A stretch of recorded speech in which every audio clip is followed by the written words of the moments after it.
তো hello everyone, good morning. সকাল সকাল উঠে পড়ছে ঘুম থেকে, চা খাওয়া হয়ে গেছে। এই দেখো মেয়েকে উঠাচ্ছি ঘুম থেকে। মেয়ে দেখো কীভাবে ঘুমাচ্ছে, ও কিন্তু ঘুমের মধ্যে এর সকাল করছে, উঠছে না কিছুতে।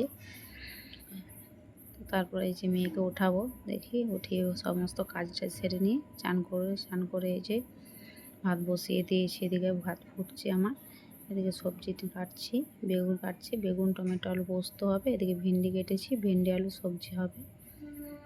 বেগুনগুলো কেটে নিয়েছি। তারপরে দেখো দেখাচ্ছি কী রান্না করেছি। ভেন্ডির সবজি, এই মেয়ের জন্য ডাল ভাতে আছে, এখানে বিরির ডাল হয়েছে, আর এই আম চাটনি। আজকের এই হয়েছে মেনু। এবার খেতেও বসে পড়ে গেছি, মেয়ে খেয়ে নিয়েছে, বরমশাই আমি খাচ্ছি। আজ আমরা বারান্দায় বসে খাচ্ছি জানো তো, ওই জন্য আলোটা ভালো দেখাচ্ছে। অন্যদিন ভেতরে খাই তো রুমের মধ্যে, ওই জন্য অন্ধকার লাগতো। তারপর সন্ধেবেলা চলে এসেছি ফুচকা খেতে। এই দেখো দাদাটা দোকানে, আমার খাওয়া হয়ে গেছে, বরমশাই মেয়ে চাট খাচ্ছে, আমি ফুচকা খেয়েছি। এই দাদাটা যেন খুব সুন্দর ফুচকা বানায়, খুবই সুন্দর ফুচকা, খুব ভালো লাগে খেতে।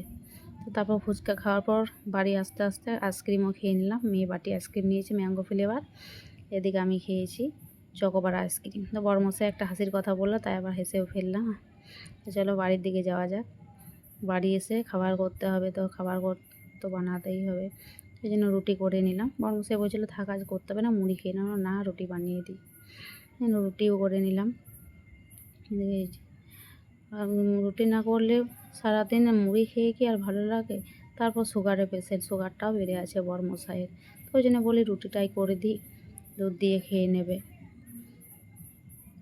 তো এই যে দেখো রুটিটা এখন আমি সেঁকছি। ছাঁকা হয়ে গেছে, কয়েকটাই হয়েছে, 6-7টা মতো করি। দুটো মেয়ে খায়, তিনটে বরমশাই খায়। এদিকে রুটি করাও হয়ে গেছে। তারপর দুধ চাপিয়েছিলাম, দুধটাও গরম হয়ে গেছে, এবার খেতে বসবো। তো সারাদিনের ব্লগটা আমার কেমন লাগলো কমেন্টে জানাবে। ব্লগটা বেশি বড় করলাম না, ছোটোই করেছি। তো এরকম নতুন নতুন ভিডিও পেতে চ্যানেলটাকে সাবস্ক্রাইব করে রাখবে। নমস্কার।